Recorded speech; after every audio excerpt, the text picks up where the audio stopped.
వి gold trusted gold buyers. మీరు తాకట్టు పెట్టిన బంగారాన్ని విడిపించి ఈ రోజు ఉన్న మార్కెట్ ధరకు కొనబడును.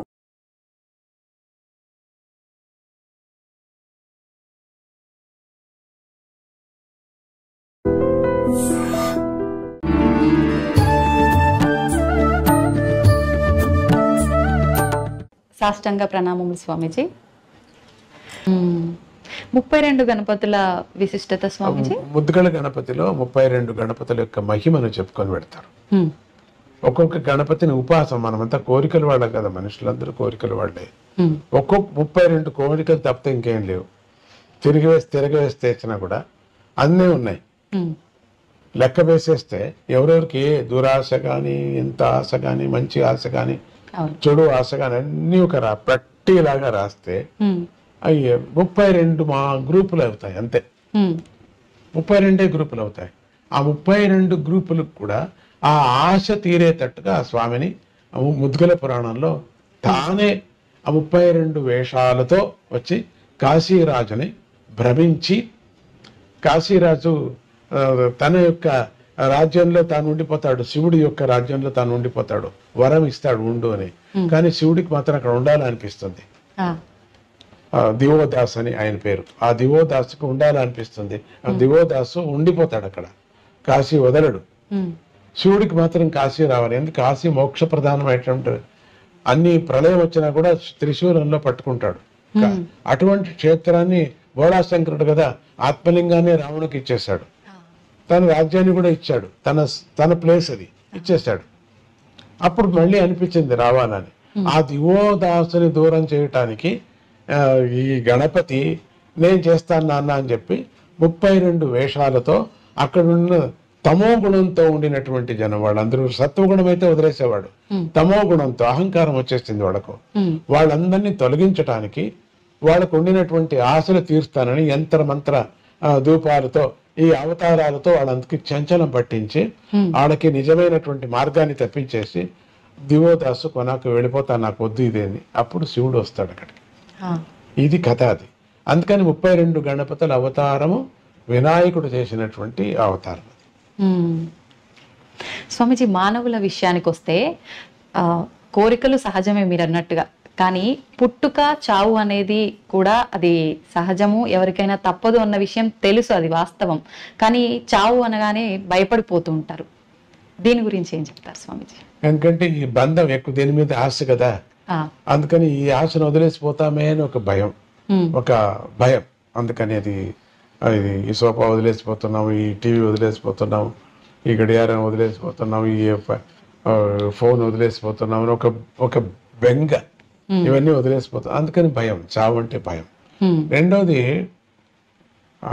చచ్చేవాడిని అడిగితే బాగుంటుంది, కానీ వాడు వచ్చి చెప్పడు కదా వచ్చిందా. ఈ యముడు కనపడతారు వాడుకు, దూతలు కనపడతారు, అందుకని భయం. చనిపోవడానికి స్వామీజీ ఆ క్షణంలో కనపడతారు కాబట్టి భయం. ప్రాణ ప్రయాణ భవభీతి సమాకులస్య దీనస్య కృపయా తవ ఆగతస్య. అది అప్పుడు ప్రయాణం అయ్యేటప్పుడు, ప్రాణ ప్రయాణం అయ్యేటప్పుడు భీతి ఎక్కువ ఉంటుంది. అందుకని మామూలుగా కొంతమందికి ప్రాణము 9 ద్వారాలు ఎక్కడ పోతుందో తెలియదు, పటక్కన పోతుంది. జ్ఞానులకు మాత్రం ఎక్కడ పోతుంది, పోకపోయినా పగలు కొడతారు, కపాలంలో పోవాలా అని చెప్పేసి పగలు కొడతారు. కాబట్టి అప్పుడు అందరికీ కూడా ఈ ప్రపంచం మీద ఎక్కువ ఆశ ఉంది కాబట్టి దీన్ని వదలకోకుండా, బంధువుల మీద ఆశ ఉండదు, థింగ్స్ మీద, డబ్బు మీద ఫస్ట్. బంధువుల మీద ఓన్లీ 1% ఆర్ 2% అంతే. మిగతాదంతా 99 భాగాలంతా థింగ్స్ మీద, తిండి మీద, ఇవన్నీ వదిలేస్తున్నామని భయం. అవును స్వామీజీ, భక్తి అంటుంటారు. నిజంగా భగవంతుడి విషయంలో చూపించే భక్తి ఏ రకంగా ఉండాలి స్వామీజీ? భక్తి అంటే సమర్పణ భావం. రెండవ థాట్స్ లేనటువంటిది, నమ్మకం. ఇప్పుడు బస్సు నడుపుతున్నాడు, ఏ నమ్మకం మీద మీరు కూర్చున్నారు? పడవ నడుపుతున్నారు, ఏ నమ్మకం మీద మీరు కూర్చున్నారు? నమ్మకం. యాక్సిడెంట్ చేయొచ్చు, వేరే విచారంగా, అది వేరే.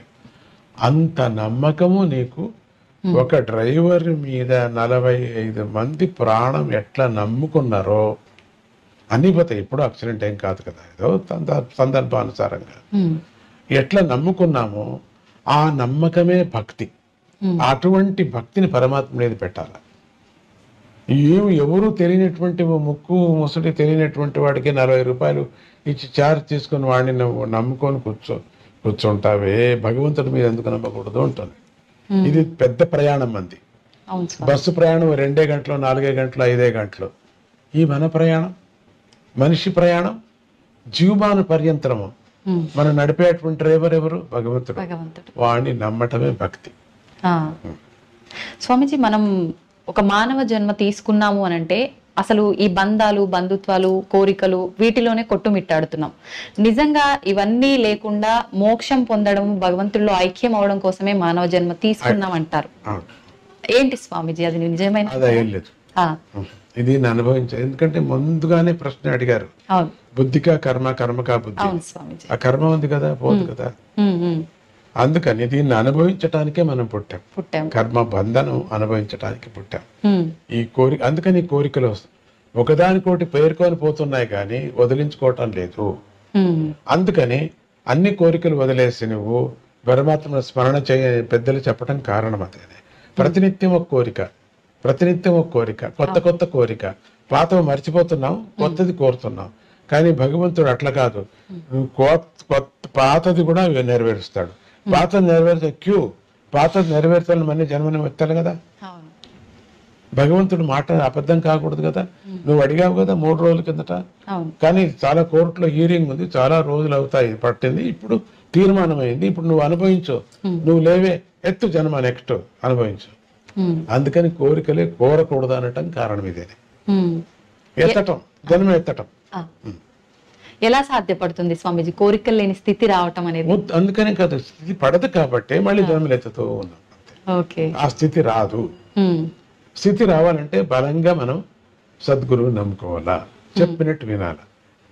10 కోరికలు ఒక కోరికైనా తీరని 9 కొట్టేస్తూ రావాలంతే.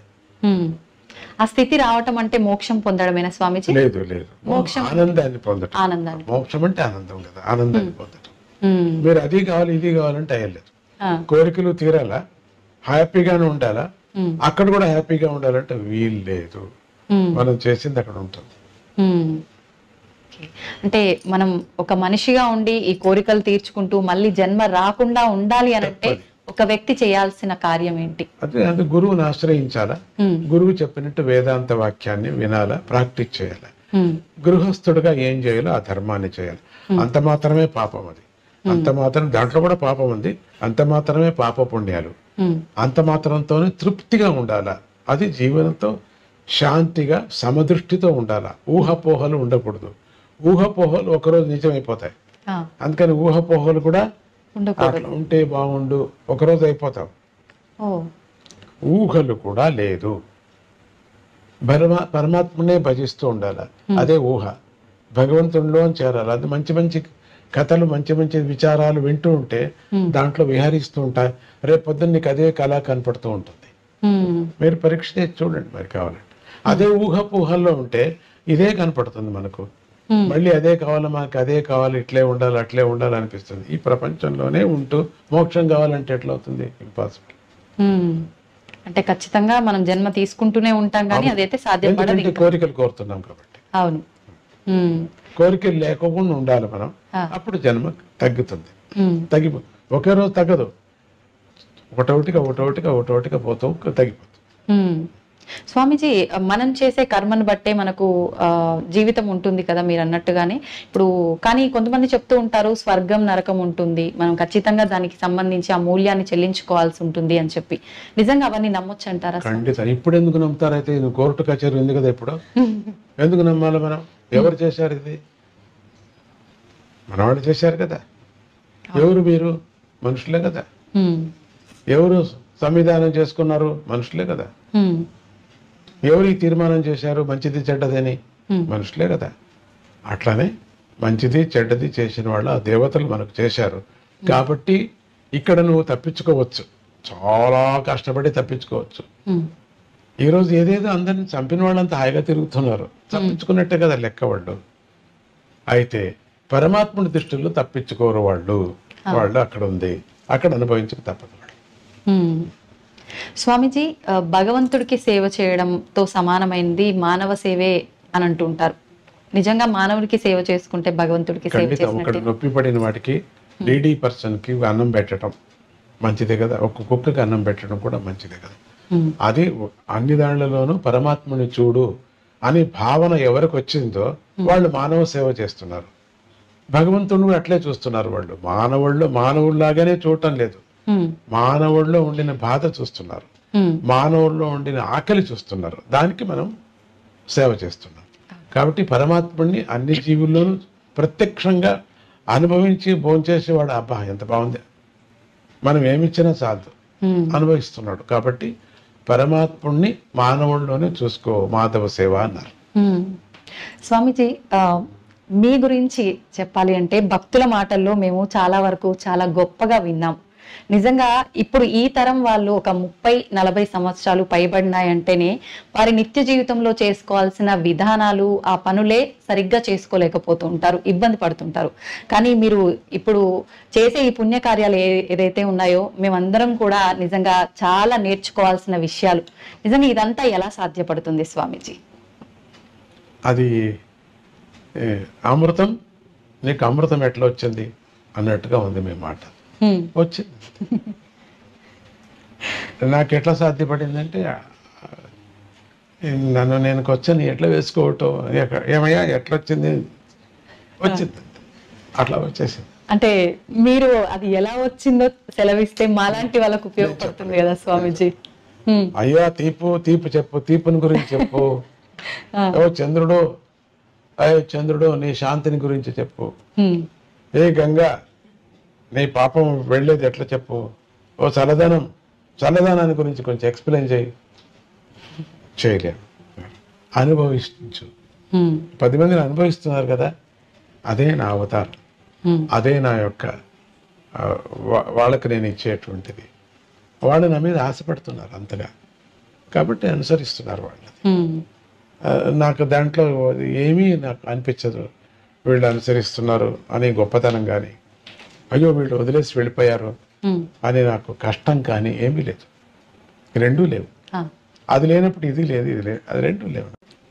స్వామీజీ, ముగించే ముందు చివరగా యువతకు మీరు ఒక మంచి సందేశం ఇవ్వాలి అంటే ఎటువంటి సందేశం ఇస్తారు? యువతకు చెప్పటం ఏంటంటే, విపరీతమైన ఆశ పడద్దండి. మన దేశం అమృతమైనటువంటి దేశం, దీంట్లో అన్నీ దొరుకుతాయి మనకు. వేరే దేశాలకు వెళ్ళాలా, వేరే చోట ఎక్కువ పని చేయాలా, ఎక్కువ డబ్బు ఏది శాశ్వతం కాదు. ఎంత చేసినా కూడా మన దేశం మనకు. మనం ఇక్కడ ఎందుకు పరమాత్ముడు పుట్టించాడు, దీన్ని మనం సార్థకం చేసుకోవాలా.